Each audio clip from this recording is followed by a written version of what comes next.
Twilight, Chapter 7, Nightmare.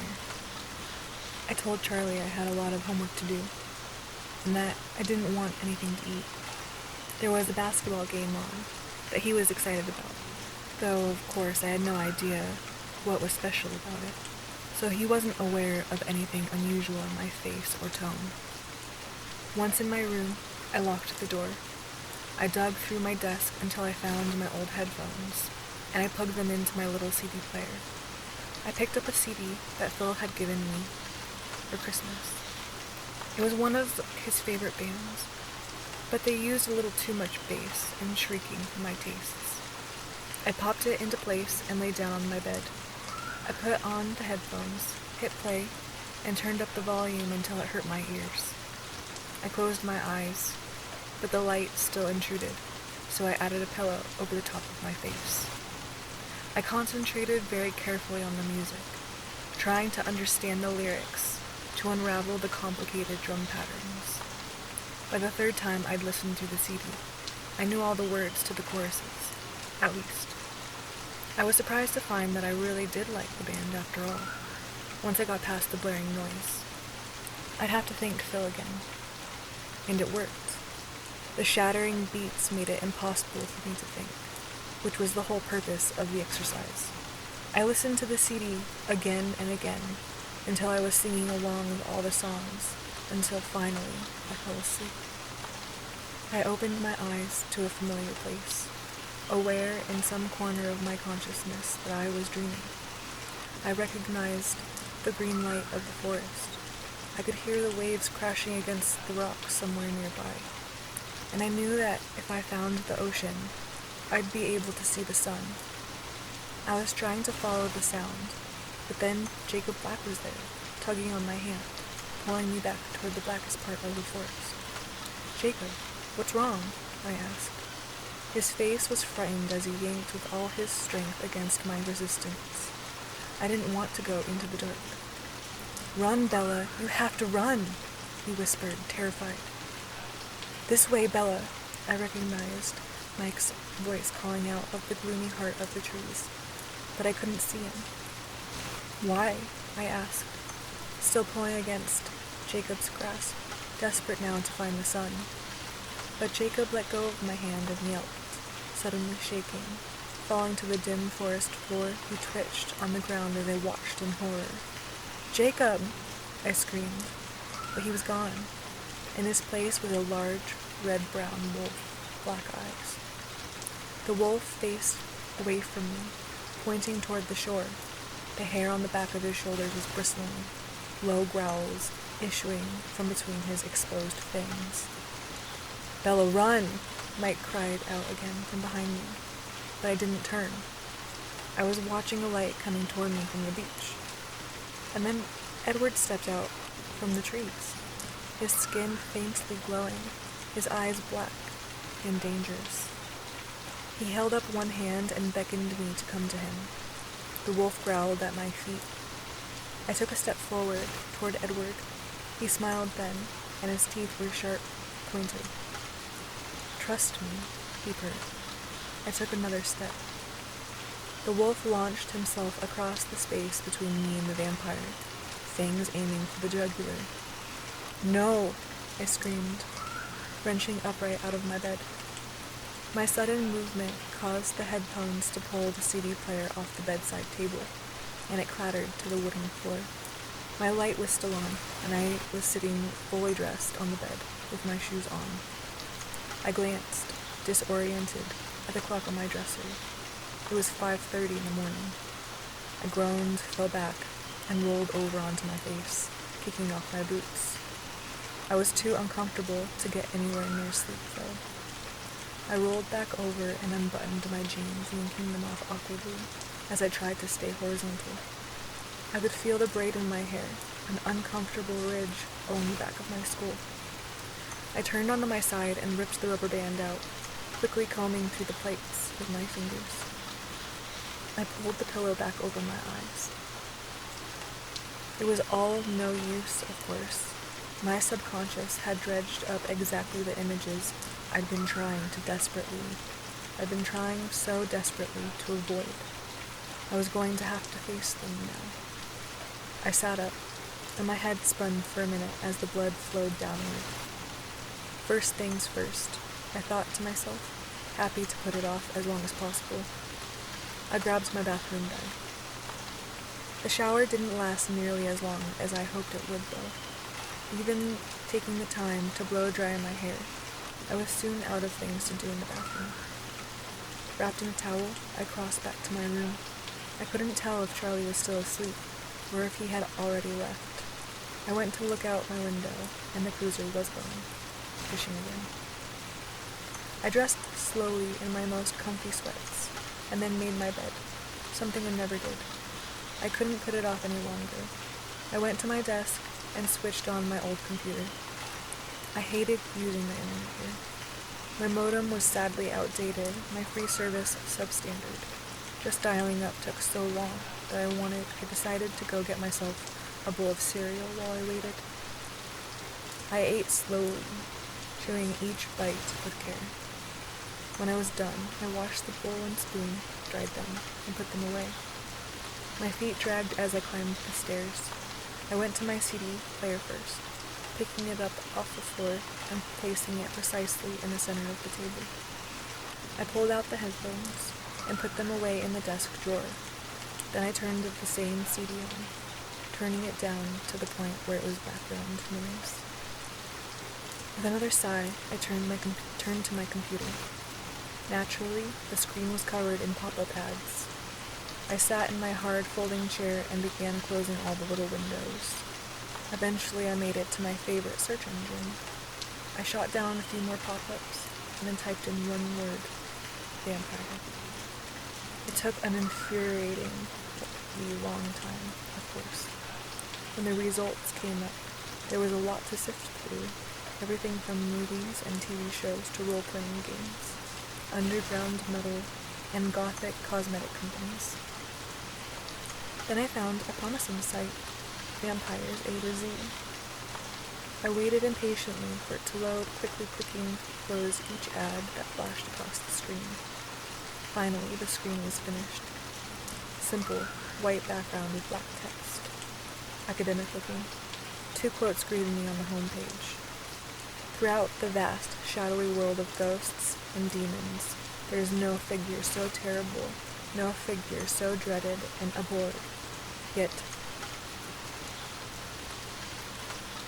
something with such fearful fascination as the vampire, who is himself neither ghost nor demon, but yet who partakes the dark natures and possesses the mysterious and terrible qualities of both. Rev. Montague Summers. If there is in this world a well-attested account, it is that of the vampires. Nothing is lacking. Official reports, affidavits of well-known people, of surgeons, of priests, of magistrates. The judicial proof is most complete. And with all that, who is there who believes in vampires? The rest of the site was an alphabetized listing of all the different myths of vampires held throughout the world. The first I clicked on, the Denat, was a Filipino vampire, supposedly responsible for planting taro on the islands long ago. The myth continued that the Denat worked with humans for many years, but the partnership ended one day when a woman cut her finger and a Denog sucked her wound, enjoying the taste so much that it drained her body completely of blood.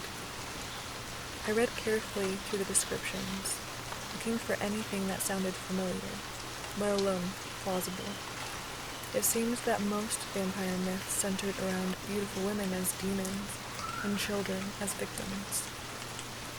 They also seemed like constructs, created to explain away the high mortality rates of young children, and to give men an excuse for infidelity.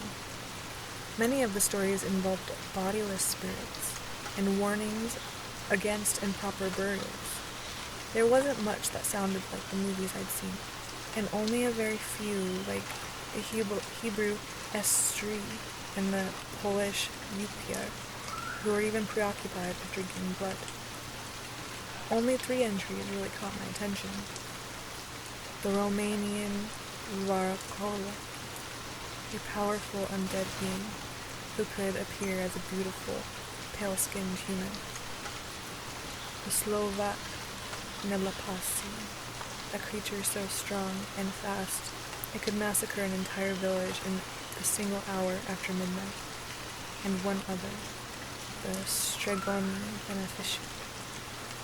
About this last, there was only one brief sentence. Stregoni Benefici, an Italian vampire said to be on the side of goodness, and a mortal enemy of an evil vampire. It was a relief that one small entry, the one myth among hundreds, that claimed the existence of good vampires. Overall, though, there was little that coincided with Jacob's stories or my own observations. I'd made a little catalog in my mind as I'd read and carefully compared it with each myth. Speed, strength, beauty, pale skin, eyes that shift color, and then Jacob's criteria. Blood drinkers, enemies of the werewolf, cold-skinned and immortal. There were very few myths that matched even one factor. And then another problem, one that I'd remembered from the small number of scary movies that I'd seen and was backed up by today's reading. Vampires couldn't come out in the daytime. The sun would burn them to a cinder. They slept in coffins all day and came out only at night. Aggravated, I snapped off the computer's main power switch, not waiting to shut things down properly. Through my irritation, I felt overwhelming embarrassment. It was all so stupid. I was sitting in my room, researching vampires. What was wrong with me? I decided that most of the blame belonged on the doorstep of the town of Forks, and the entire sodden Olympic Peninsula, for that matter. I had to get out of the house, but there was nowhere I wanted to go that didn't involve a 3-day drive. I pulled on my boots anyway, unclear where I was headed, and went downstairs. I shrugged into my raincoat without checking the weather and stomped out the door. It was overcast, but not raining yet. I ignored my truck and started east on foot, angling across Charlie's yard toward the ever-encroaching forest. It didn't take long till I was deep enough for the house and the road to be invisible, for the only sound to be the squish of the damp earth under my feet and the sudden cries of the jays. There was a thin ribbon of a trail that led through the forest here, where I wouldn't risk wandering on my own like this. My sense of direction was hopeless. I could get lost in much less helpful surroundings. The trail wound deeper and deeper into the forest, mostly east as far as I could tell. It snaked around the Sitka spruces and the hemlocks, the yews and the maples. I only vaguely knew the names of the trees around me, and all I knew was due to Charlie pointing them out to me from the cruiser window in earlier days. There were many things I didn't know, and others I couldn't be sure about because they were so covered in green parasites. I followed the trail as long as my anger at myself pushed me forward, and that started to ebb. As that started to ebb, I slowed. A few drops of moisture trickled down from the canopy above me, but I couldn't be certain if it was beginning to rain or if it was simply pools left over from yesterday, held high in the leaves above me, slowly dripping their way back to the earth. A recently fallen tree. I knew it was recent because it wasn't entirely carpeted in moss, rested against the trunk of one of her sisters, creating a sheltered little bench just a few safe feet off the trail. I stepped over the ferns and sat carefully, making sure my jacket was between the damp seat and my clothes, wherever they touched, and leaned my hooded back against the living tree.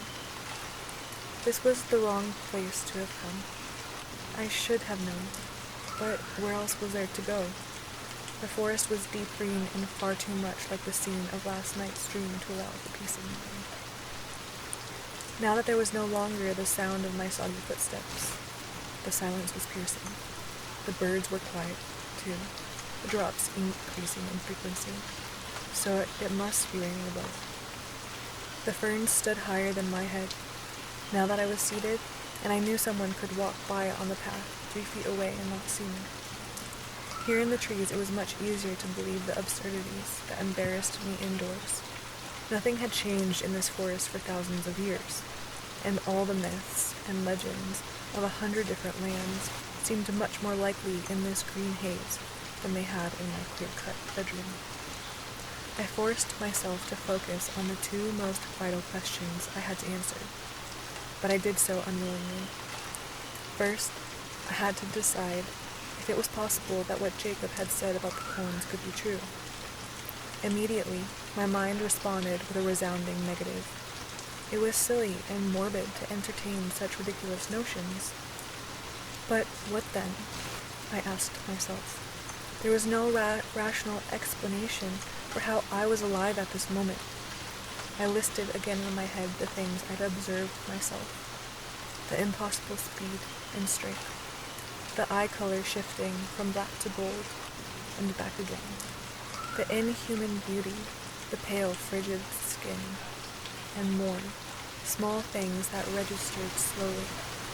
How they never seemed to eat. The disturbing grace with which they moved. And the way they sometimes spoke with unfamiliar cadences and phrases that better fit the style of a turn-of-the-century novel than that of a 21st century classroom. He had skipped classes the day we'd done blood typing. He hadn't said no to the beach trip till he heard where we were going. He seemed to know what everyone around him was thinking except me. He had told me he was the villain, dangerous. Could the Coens be vampires? Well, they were something outside the possibility of rational justification was taking place in front of my incredulous eyes. Whether it be Jacob's cold ones or my own superhero theory, Edward Cullen was not human. He was something more. So then, maybe, that would have to be my answer for now. And then the most important question of all, what was I going to do if it was true? If Edward was a vampire, I could hardly make myself think the words. Then what should I do? Involving someone was definitely out. I couldn't even believe myself. Anyone I told would have me committed. Only 2 options seemed practical. The first was to take his advice, to be smart, to avoid him as much as possible, to cancel our plans, to go back to ignoring him as far as I was able, to pretend there was an impenetrably thick glass wall between us, in the one class where we were forced together, to tell him to leave me alone, and mean it this time. I was gripped in a sudden agony of despair as I considered that alternative. My mind rejected the pain, quickly skipping on to the next option. I could do nothing different. After all, if he was something sinister, he'd done nothing to hurt me so far. In fact, I would be a dent in Tyler's fender if he hadn't acted so quickly. So quickly, I argued with myself that it might have been sheer reflexes. But if it was a reflex to save lives, how bad could he be? I retorted. My head spun around in answerless circles. There was one thing I was sure of. If I was sure of anything, the dark Edward in my dream last night was a reflection only of my fear of the word Jacob had spoken, and not Edward himself. Even so, when I had screamed out in terror at the werewolf's lunge, it wasn't fear for the wolf that brought the cry of no to my lips. It was the fear that he would be harmed, even as he called to me with sharp-edged fangs. I feared for him. And I knew in that I had my answer. I didn't know if there ever was a choice, really. I was already in too deep, now that I knew. If I knew, I would do nothing about my frightening secret. Because when I thought of him, of his voice, his hypnotic eyes, the magnetic force of his personality, I wanted nothing more than to be with him right now. But I couldn't think it. Not here, alone in the darkening forest. Not while the rain made it dim as twilight under the canopy and pattered like footsteps across the matted earthen floor. I shivered and rose quickly from my place of concealment, worried that somehow the path would have disappeared with the rain. But it was there, safe and clear, winding its way out of the dripping green maze. I followed it hastily, my hood pulled close around my face, becoming surprised as I nearly ran through the trees at how far I had come. I started to wonder if I was heading out at all, or following the path farther into the confines of the forest. Before I could get too panicky, though, I began to glimpse some open spaces through the webbed branches. And then I could hear a car passing on the street, and I was free. Charlie's lawn stretched out in front of me, the house beckoning me, promising warmth and dress ups. It was just noon when I got back inside. I went upstairs and got dressed for the day, jeans and a t-shirt, since I was staying indoors.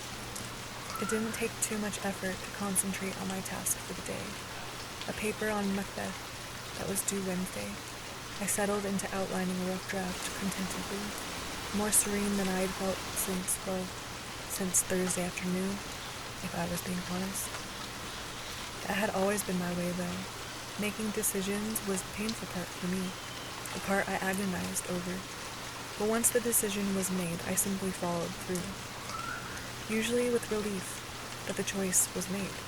Sometimes the relief was tainted by despair, like my decision to come to Forks, but it was still better than wrestling with the alternatives. This decision was ridiculously easy to live with, dangerously easy.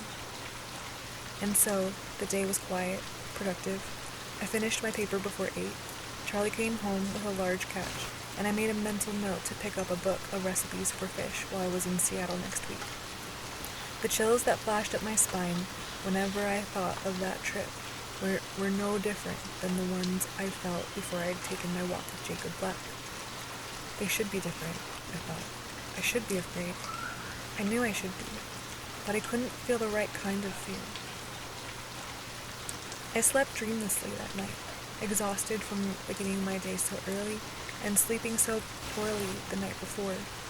I woke, for the second time since arriving in Forks, to the bright yellow light of a sunny day.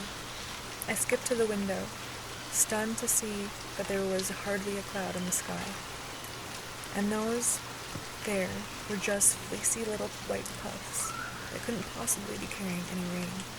I opened the window, surprised when it opened silently without sticking, not having opened it in who knows how many years, and sucked in the relatively dry air.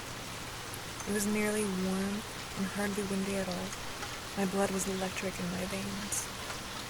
Charlie was finishing breakfast when I came downstairs, and he picked up on my mood immediately. "Nice day out," he commented. "Yes," I agreed with a grin. He smiled back, his brown eyes crinkling around the edges. When Charlie smiled, it was easier to see why he and my mother had jumped too quickly into an early marriage. Most of the young romantic he'd been in those days had faded before I'd known him, as the curly brown hair, the same color, if not the same texture as mine, had dwindled, slowly revealing more and more of the shiny skin of his forehead.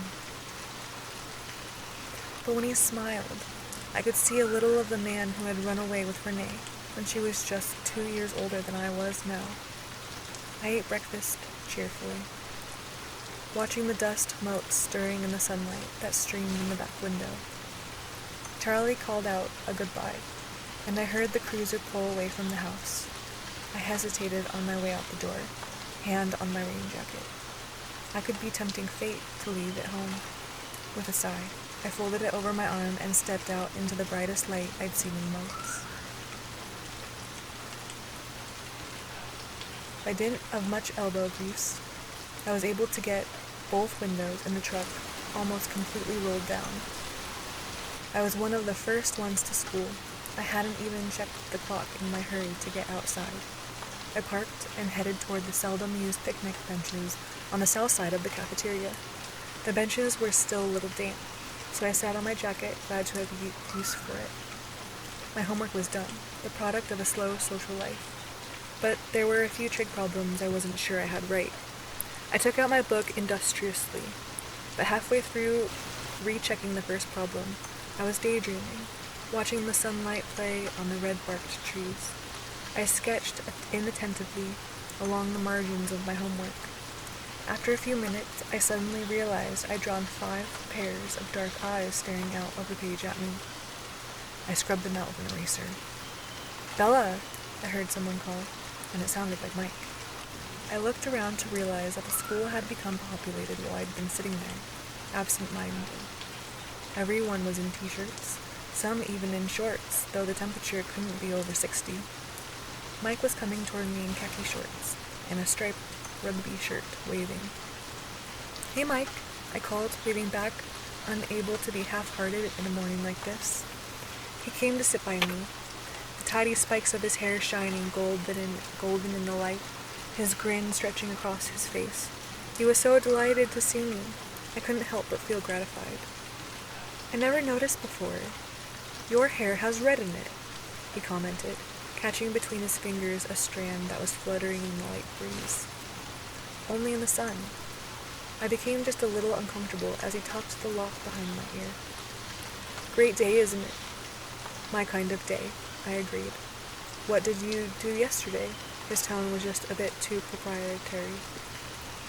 "I mostly worked on my essay." I didn't add that I was finished with it. No need to sound smug. He hit his forehead with the heel of his hand. "Oh yeah, that's due Thursday, right?" Wednesday, I think." "Wednesday?" He frowned. "That's not good. What are you writing yours on?" "Whether Shakespeare's treatment of the female character is misogynistic." He stared at me like I'd spoken in pig Latin. "I guess I'll have to get to work on that tonight," he said, deflated. "I was going to ask you if you wanted to go out." "Oh," I was taken off guard. Why couldn't I ever have a pleasant conversation with Mike anymore without it getting awkward? "Well, we could go to dinner or something, and I could work on it later." He smiled at me hopefully. "Mike," I hated being put on the spot. "I don't think that would be the best idea." His face fell. "Why?" he asked, his eyes guarded. My thoughts flickered to Edward, wondering if that's where his thoughts were as well. "I think that if you ever repeat what I'm saying right now, I will cheerfully beat you to death," I threatened. "But I think that would hurt Jessica's feelings." He was bewildered, obviously not thinking in that direction at all. "Jessica? Really, Mike, are you blind?" "Oh," he exhaled, clearly dazed. I took advantage of that to make my escape. "It's time for class, and I can't be late again." I gathered my books up and stuffed them in my bag. We walked in silence to Building 3, and his expression was distracted. I hoped whatever thoughts he was immersed in were leading him in the right direction. When I saw Jessica and Trig, she was bubbling with enthusiasm. She, Angela, and Lauren were going to Port Angeles tonight to go dress shopping for the dance, and she wanted me to come too, even though I didn't need one. I was indecisive. It would be nice to get out of town with some girlfriends, but Lauren would be there, and who knew what I could be doing tonight. But that was definitely the wrong path to let my mind wander down. Of course, I was happy about the sunlight, but that wasn't completely responsible for the euphoric mood I was in, not even close. So I gave her a maybe, telling her I'd have to talk with Charlie first. She talked of nothing but the dance on the way to Spanish, continuing as if without an interruption when class finally ended. 5 minutes late, and we were on our way to lunch. I was far too lost in my own frenzy of anticipation to notice much of what she said. I was painfully eager to see not just him, but all the Colleens, to compare them with the new suspicions that plagued my mind. As I crossed the threshold of the cafeteria, I felt the first true tingle of fear slither down my spine and settle in my stomach. Would they be able to know what I was thinking? And then a different feeling jolted through me. Would Edward be waiting to sit with me again? As was my routine, I glanced first toward the Colin's table. A shiver of panic trembled in my stomach as I realized it was empty. With dwindling hope, my eyes scoured the rest of the cafeteria, hoping to find him alone waiting for me. The place was nearly filled. Spanish had made us late, but there was no sign of Edward or any of his family. Desolation hit me with crippling strength.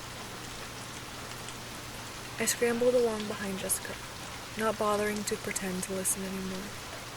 We were late enough that everyone was already at our table.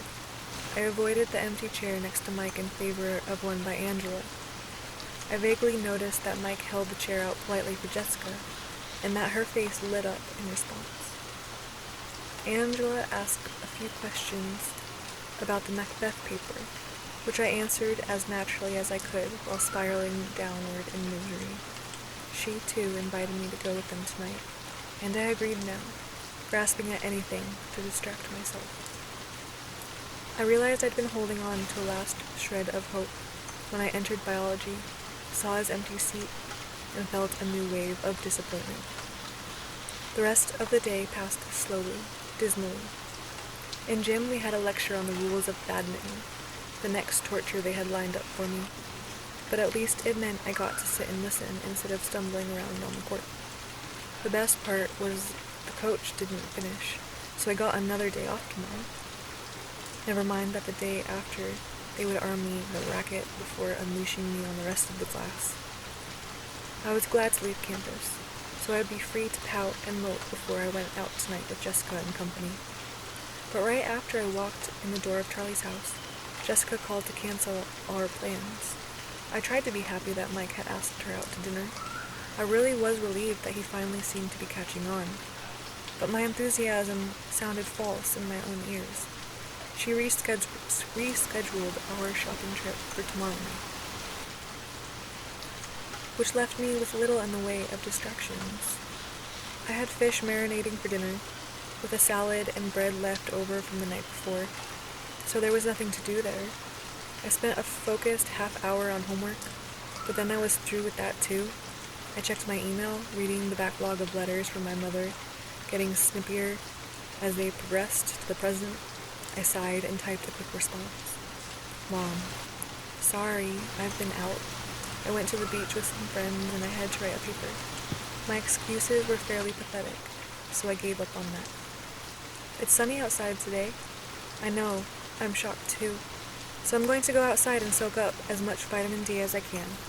I love you, Bella. I decided to kill an hour with the non-school related reading. I had a small collection of books that came with me to Forks, the shabbiest volume being a compilation of the works of Jane Austen. I selected that one, and headed to the backyard, grabbing a ragged old quilt from the linen cupboard at the top of the stairs on my way down. Outside, in the Charlie's small square yard, I folded the quilt in half and laid it out of the reach of the trees' shadows, on the thick lawn that would always be slightly wet no matter how long the sun shone. I lay on my stomach, crossing my ankles in the air, flipping through the different novels in the book, trying to decide which one would occupy my mind the most thoroughly. My favorites were Pride and Prejudice and Sense and Sensibility. I'd read the first most recently, so I started into Sense and Sensibility, only to remember after I began 3 that the hero of the story happened to be named Edward. Angrily, I turned to Mansfield Park, but the hero of that piece was named Edmund, and that was just too close. Weren't there any other names available in the late 18th century? I snapped the book shut, annoyed, and rolled over onto my back. I pushed my sleeves up as high as they would go and closed my eyes. I would think of nothing but the warmth on my skin, I told myself severely. The breeze was still light, but it blew tendrils of my hair around my face, and that tickled a little bit. I pulled all my hair over my head, letting it fan out on the quilt above me, and focused again on the heat that touched my eyelids, my cheekbones, my nose, my lips, my forearms, my neck, soaked through my light shirt. The next thing I was conscious of was the sound of Charlie's cruiser turning onto the bricks of the driveway. I sat up in surprise. realizing the light was gone behind the trees, and I had fallen asleep. I looked around, muddled, with the sudden feeling that I wasn't alone. "Charlie?" I asked, but I could hear his door slamming in front of the house. I jumped up, foolishly edgy, gathering the now damp quilt and my book. I ran inside to get some oil heating on the stove, realizing that dinner would be late. Charlie was hanging up his gun belt and stepping out of his boots when I came in. "Sorry, Dad, dinner's not ready yet. I fell asleep outside," I stumbled a yawn. "Don't worry about it," he said. "I wanted to catch the score on the game anyway." I watched TV with Charlie after dinner, for something to do. There wasn't anything on I wanted to watch, but he knew I didn't like baseball, so he turned it to some mindless sitcom that neither of us enjoyed. He seemed happy, though, to be doing something together, and it felt good, despite my depression, to make him happy. "Dad," I said during the commercial, "Jessica and Angela are going to look at dresses for the dance tomorrow night in Port Angeles, and they wanted me to help them choose. Do you mind if I go with them?" "Jessica Stanley?" he asked. "And Angela Weber." I sighed as I gave him the details. He was confused. "But you are not going to the dance, right?" "No, Dad, but I am helping them find dresses. You know, giving them constructive criticism." I wouldn't have to explain this to a woman. "Well, okay." He seemed to realize that he was out of his depth with the girly stuff. "It's a school night, though. We'll leave right after school so we can get back early. You'll be okay for dinner, right?" "Bells. I fed myself for 17 years before you got here," he reminded me. "I don't know how you survived," I muttered, and added more clearly. "I'll leave some things for cold-cut sandwiches in the fridge, okay? Right on top." It was sunny again in the morning. I awakened with renewed hope that I grimly tried to suppress. I dressed for the warmer weather in a deep blue V-neck blouse, something I'd worn in the dead of winter in Phoenix. I had planned my arrival at school so that I barely had time to make it to class. With a sinking heart, I circled the full lot looking for a space, while also searching for the silver Volvo that was clearly not there. I parked in the last row and hurried to English, arriving breathless but subdued before the final bell. It was the same as yesterday. I just couldn't keep my little sprouts of hope from budding in my mind, only to have them squashed painfully as I searched the lunchroom in vain and sat at my empty biology table. The Port Angeles scheme was back on again for tonight, and made all the more attractive by the fact that Lauren had other obligations. I was anxious to get out of town, so I could stop glancing over my shoulder, hoping to see him appearing out of the blue way he always did. I vowed to myself that I would be in a good mood tonight, and not ruin Angela's or Jessica's enjoyment in the dress hunting. Maybe I could do a little clothes shopping as well. I refused to think that I might be shopping alone in Seattle this weekend, no longer interested in the earlier arrangement. Surely he wouldn't cancel without at least telling me. After school, Jessica followed me home in her old white Mercury, so that I could ditch my books and truck. I brushed through my hair quickly when I was inside, feeling a slight lift of excitement as I contemplated getting out of Forks. I left a note for Charlie on the table, explaining again where to find dinner, switched my scruffy wallet from my school bag to a purse I rarely used, and ran out to join Jessica. We went to Angela's house next, and she was waiting for us. My excitement increased exponentially as we actually drove out of the town limits.